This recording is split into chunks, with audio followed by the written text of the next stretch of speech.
that's a lot different than just maybe they do some business with some people we don't like, or maybe there's some, like loose, I don't know, connection to a foreign power. That doesn't seem like the Monroe Doctrine said we can invade any country, whatever. We can go to war with any country we want because it's in our backyard. So I don't think that's exactly right. Also, but it's not like the Monroe Doctrine is a law. It's something a president said a long time ago. But I don't know. I don't think it's consistent. I would also add, if you're going to say Venezuela was low cost, I think you got to add the Iran war into that cost on some level. No way. I think there's no question that the Venezuela strike being such a success is a big part of why Donald Trump was primed to be convinced that he could have another big success in Iran. And I think coming off that big success, it did seem to really encourage.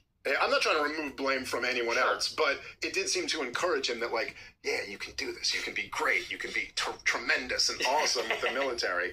I don't know. I guess when we said earlier, when we were talking about the war in Iran, and I said, like, look, part of it's a moral issue for me. It's like, you can't be murdering people like this.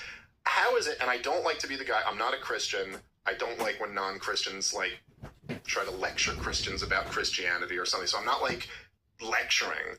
But I guess I don't see, like, how is it consistent with Christianity to almost, like, if you have a view, let's say, look, some people died in the war in Venezuela.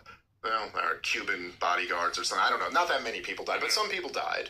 And if it is, like, let's say something's in our hemisphere, it's good for us. We could go kill them and take their shit, and then we'll have their shit.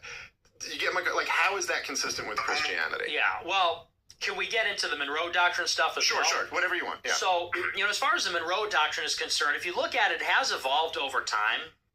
And it seems that it has evolved as America's become more powerful. When it was promulgated originally, we really had no Navy, and so no ability to enforce it. And there was a corollary added to it in the late 19th century when we became the preeminent superpower in the Western Hemisphere that basically said, we are the sovereign of the Western Hemisphere.